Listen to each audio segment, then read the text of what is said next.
जोहार।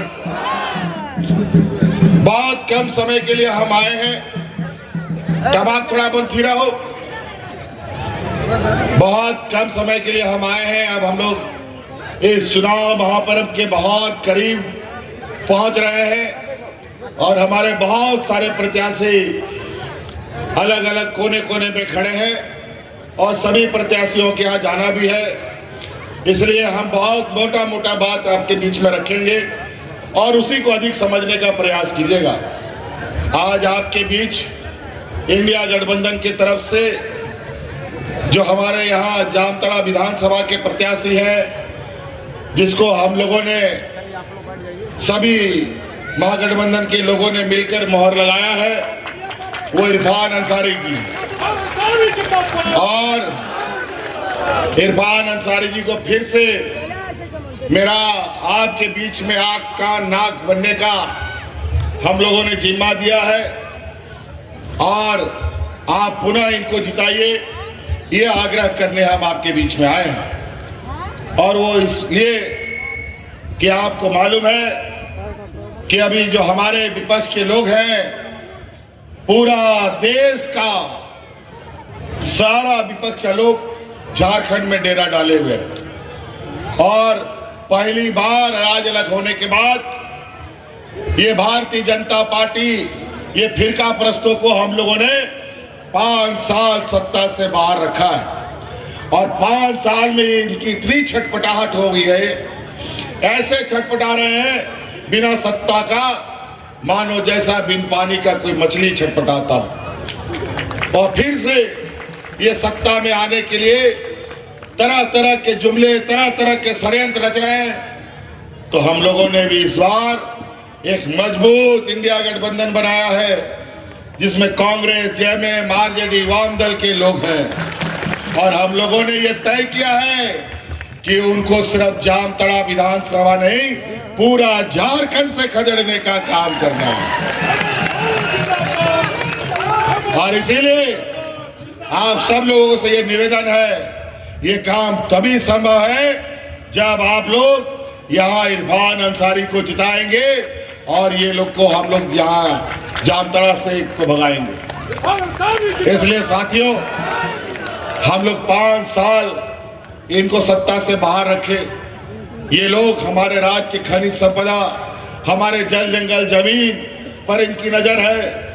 गरीब गुरबा, आदिवासी, दलित, पिछड़ा अल्पसंख्यक के ऊपर ये आए दिन नए नए षड्यंत्र, नए नए अत्याचार में लगे हुए हैं। और इस अत्याचार से इस राज्य को बचाने के लिए हम लोगों ने ये गठबंधन किया है। 5 साल का एक बड़ा चुनौती हमारे सामने रहा। कोरोना जैसा महामारी हमारे राज्य में रहा।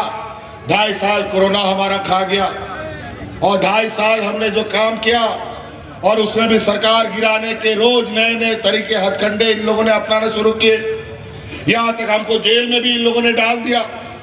लेकिन उसको कहावत है ना, जाको राके साइया मार सके ना कोई। आज ये लोग जेल भेजकर इनको लगा सरकार गिरा देंगे, जेल भेजकर इनको लगा हम लोग पार्टी तोड़ देंगे।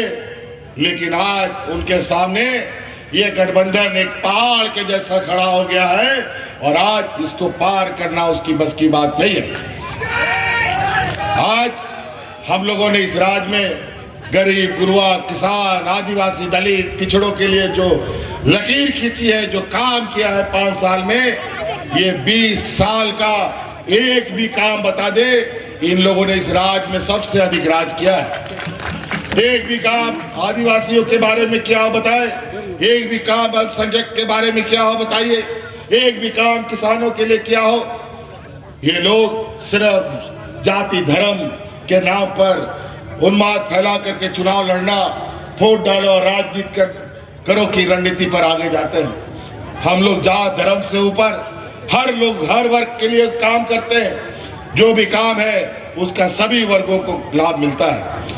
आज बताइए, यहाँ पर मुख्यमंत्री मैया योजना सम्मान इस राज्य की महिलाओं के लिए हम लोगों ने लाया। आज हिंदू, मुस्लिम, सिख, ईसाई सभी महिलाओं को इसका लाभ मिलता है। आज इस राज्य की आधी आबादी को 1-1 हजार रुपया उसके खाते में जा रहा है। बताइए महिला लोग, जा रहा है कि नहीं खाता में पैसा? जा रहा है पैसा? चलिए कोई बात नहीं, इरफान जी को फिर से जिताइए, अगली बार फिर से सरकार बनेगा और 5 साल के अंदर आपके खाते में 1-1 लाख रुपया भेजने का हम आपको वादा करते हैं।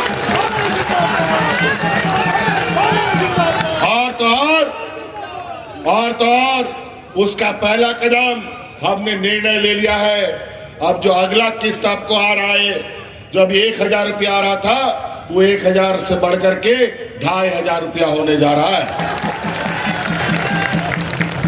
तो कई ऐसी चीजें हैं, बताइए, इनसे पूछिए 20 साल में महिलाओं को मजबूत करने के लिए आपने कौन सा काम किया? एक भी काम नहीं गिना सकते। इनके सरकार में लोग भूख से मरने पर मजबूर हो गए। इनके सरकार में किसानों ने आत्महत्या किया। हमारी सरकार में किसानों को राहत देने के लिए 2 लाख रुपए तक का ऋण माफी करने का काम किया है। आज हमें पता है इस राज्य में गरीब गुरुआ लोग कैसे जीवन काटता है। छोटा छोटा जरूरत के लिए, अपना बच्चा का स्कूल फीस भरने के लिए उधार कर्जा लेता है, अपना इलाज के लिए उधार कर्जा लेता है, बिजली का बिल भरने के लिए कर्जा लेता है। अगर समय पे स्कूल का फीस ना भरो तो बच्चा का फीस स्कूल से नाप कर जाता है। समय में बिजली का बिल ना भरो तो कोर्ट कचहरी थाना हो जाता है। आज आपका उस बोझ को हमने अपने कंधे पे लिया और आज आपका जितना बिजली का बकाया था सबको माफ कर दिया। माफ हुआ कि नहीं? माफ हो गया बिजली का बिल? बोझ कम हुआ कि नहीं? चलिए पूछिए इनसे, इस राज्य के गरीबों का कितना आपने बोझ हल्का किया? ये लोग देने वाले लोग नहीं हैं, ये लोग लूटने वाले लोग हैं। इससे संभल के रहिएगा। ये लोग इतना जहरीला, ये लोग समाज के बीच में जहर बोता है कि एक दूसरे से लड़वाने का काम करता है। जिस राज्य पे कोई लड़ता झगड़ता नहीं, वहां इसका कोई रोटी नहीं पकता। कोरोना का दिन याद कीजिए, ऐसा महामारी इस राज्य में आया जिसका कोई अता पता नहीं था ठीक होगा कि नहीं होगा, कब तक चलेगा नहीं चलेगा। और यही लोग अचानक किसी को समय दिए बगैर देश में लॉकडाउन लगा दिया। सब जहां का तहां फंस गया, कोई घर वापस नहीं आ सकता था। हाट बाजार, गाड़ी मोटर, ट्रेन सब बंद, स्कूल कॉलेज। उस समय याद कीजिए, आपने कई खबरों में देखा था, यही आपका भाई जो खड़ा है, आपके भाइयों को हवाई जहाज से ढोकर के आपके घर पहुंचाने का काम करता था। जिसका पैर में हवाई चप्पल नहीं था, उसको हवाई जहाज में ढोकर के उसको घर पहुंचाने का काम हमने किया था। ये लोग कहीं पहला ये राज था। ये लोग तो ऐसे लोग हैं कि बूढ़ा बुजुर्ग को ना बख्शे। आज सरकारी कर्मचारियों को उसका बुढ़ापे का लाठी नहीं देते। आज देश में सरकारी कर्मचारियों को कोई पेंशन नहीं मिलता। ये देश का पहला राज है जो सरकारी कर्मचारियों को अपना पुराना पेंशन में हमने वापस कर दिया है। आज सरकार सारे कर्मचारी रिटायर्ड भी हो रहे हैं और पेंशन भी ले रहे हैं। कई ऐसा गांव देहात के लोग हैं जहां बीडीओ कौन है, सीओ कौन है नहीं जानता, ब्लॉक ऑफिस कभी नहीं देखा। आज सड़क, बिजली, कहीं पुल भी ना हो, सड़क भी ना हो, आज गांव गांव सरकारी पदाधिकारी जाते हैं और आपकी समस्या का समाधान करते हैं। सरकार आपके द्वार के माध्यम से हर एक गांव, पंचायत, टोला में हम लोगों ने पदाधिकारियों को भेजा। अब अगली सरकार ऐसे नीतियों के साथ आगे चलेगी कि सरकार के पदाधिकारी, कर्मचारी जो भी आपकी समस्या है आपके घर में जाकर के समाधान करेगा। तो साथियों, कई ऐसी बातें हैं। हमारे गांव देहात में एक समय बहुत बूढ़ा बुजुर्ग लोग को कम पेंशन मिलता था, एक तो बूढ़ा बुजुर्ग लोग को मिलता था। एक तो विधवा महिला को पेंशन मिलता था, क्योंकि केंद्र सरकार ने सब जगह लिमिट फिक्स कर रखा था। विधवा महिला 18-19 साल में हो गई और 40-50 साल के बाद भी उसको पेंशन मिलेगा कि नहीं मिलेगा पता नहीं।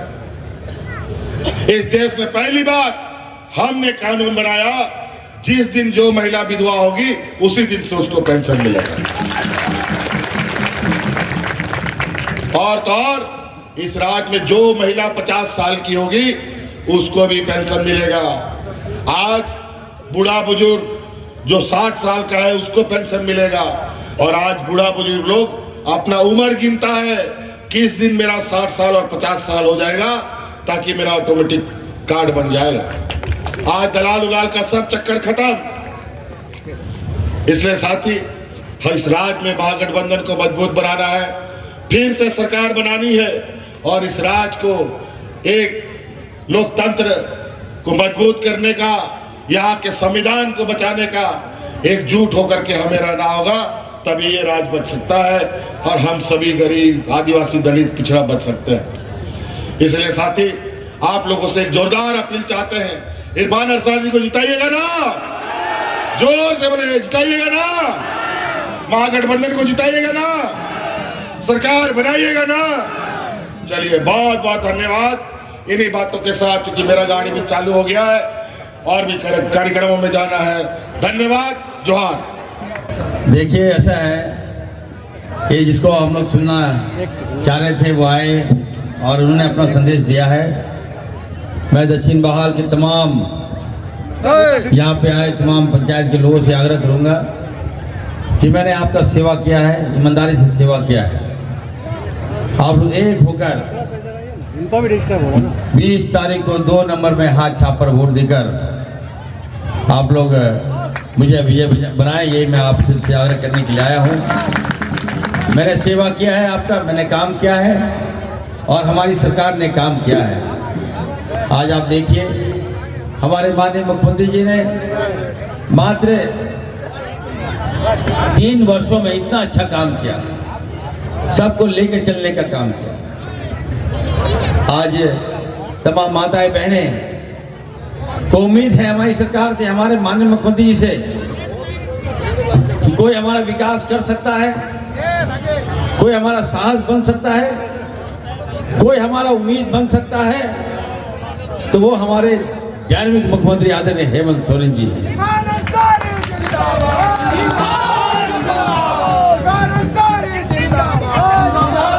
आज आप देखिए, 3 दिन पहले यहाँ हम आप सबको ये बातें इसलिए कह रहे हैं कि जिसने भी सोरेन परिवार के साथ, जिसने भी दिसम गुरु के शिबू सोरेन जी के परिवार के साथ पीठ में छुरा भोंकने का काम किया, उसको जनता कभी पसंद नहीं की। मुझे याद है वो दिन जब मुख्यमंत्री आवास में हम लोग थे, सारे विधायक लोग थे, और उस समय भाजपा के लोग जब हमारे माननीय मुख्यमंत्री हेमंत सोरेन जी को जब जेल भेज रहा था, उस समय रात में वो आए और एक हाथ में उनका पुर्जा था और उन्होंने कहा कि हमको लगता है कि भाजपा हमें जेल भेज देंगे, हो सकता है कि मैं जेल चला जाऊं, लेकिन मैं एक अपना संदेश मैं पढ़ना चाहता हूं। हम लोग हक्का बक्का रह गए, ये क्या हो गया, ये कैसे हो गया, भाजपा हमारे मुख्यमंत्री जी को जेल भेज रहा है। उस समय जब उन्होंने कहा कि हम तो अब हमको भाजपा जेल भेज देगी, लेकिन मेरा जो कुर्सी है वो संभालने का दायित्व, अब हम लोग को लगा कि चिट्ठी में किनको भार दे रहे हैं। कभी लगा कि बसंत सोरेन जी को मुख्यमंत्री बनाएंगे, कभी लगा कि कल्पना भाभी को मुख्यमंत्री बनाएंगे, लेकिन देखिए हमारे हेमंत सोरेन जी का बड़ा दिल देखिए। उन्होंने जब पर्चा खोला तो उस पर्चा में था किसका नाम, चंपई सोरेन का नाम था।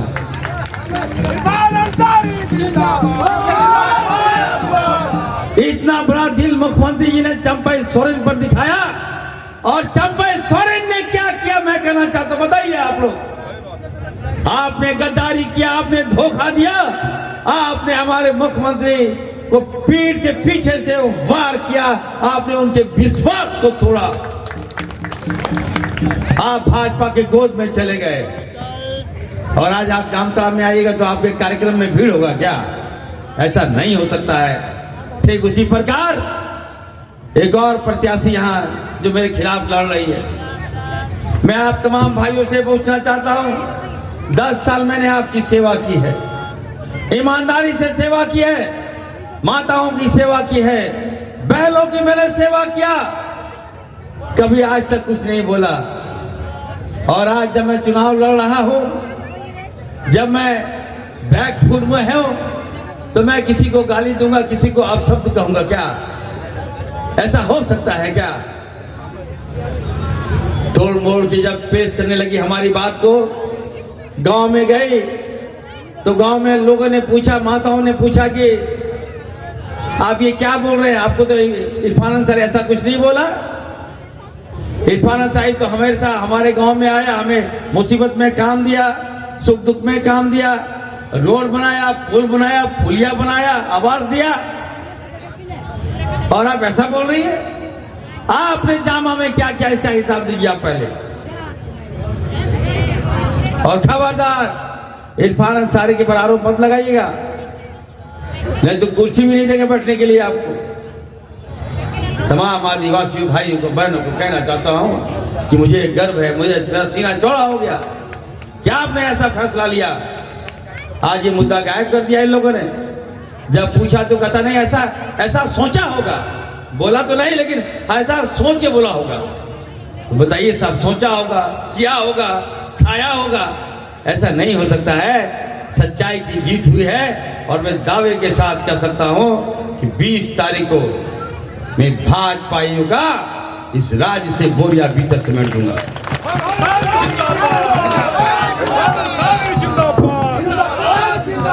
गठबंधन जिंदाबाद। तो मैं पूछना चाहता हूं, जोर से बताइएगा आप लोग, 2-3 बातें हम कहेंगे, इसको जानना बहुत जरूरी है आप लोग को। हाथ उठा के बोलिएगा, अब आवाज कौन दिया? जोर से बोलिए आप लोग, अब आवाज कौन दिया? जोर से हो, जोर से बोलो ना। अब आवाज कौन दिया? मैया सम्मान कौन दिया? माताओं को सम्मान कौन दिया? बहनों को सम्मान कौन दिया? बिजली बिल माफ कौन किया? किसान का कर्जा माफ कौन किया? बेटियों को साइकिल कौन दिया? तो वोट किसको दीजिएगा? कौन छाप में? कितना नंबर? कितना नंबर? एकदम गधी के गधी का नाम पूछ हो। और कौन तारीख? कौन तारीख? कौन नंबर? कौन नंबर? और दगा जो हम बाद में करबो। सलाम बुआ को, मिसी को, गुड़ा गुड़ी सलाम, गनमान जोहार। इरफान अंसारी जिंदाबाद। जोर से इरफान अंसारी जिंदाबाद। फुरकान अंसारी जिंदाबाद। फुरकान अंसारी जिंदाबाद। राहुल सोनिया जिंदाबाद। हेमंत सोरेन जिंदाबाद। फिर से मैं अपनी ओर से हमारे डायनेमिक मुख्यमंत्री आदरणीय हेमंत सोरेन जी का मैं आभार व्यक्त करता हूं। मैं आभार व्यक्त करता हूं झारखंड मुक्ति मोर्चा के एक कार्यकर्ताओं का। मैं आभार व्यक्त करता हूं कांग्रेस पार्टी के एक कार्यकर्ताओं का। मैं आभार व्यक्त करता हूं आरजेडी के एक कार्यकर्ताओं का, जिसने ऐसे ऐतिहासिक रैली को सफल बनाने में अपनी भूमिकाएं दी हैं। मैं तमाम लोगों को आग्रह करूंगा, एक होकर हम लोग को दोबारा मुख्यमंत्री आदरणीय हेमंत सोरेन जी को बनाने में आप लोग हमें मदद कीजिए और हाथ छाप में वोट देकर इरफान अंसारी को जिताने का काम कीजिए। बहुत बहुत धन्यवाद। जोहार।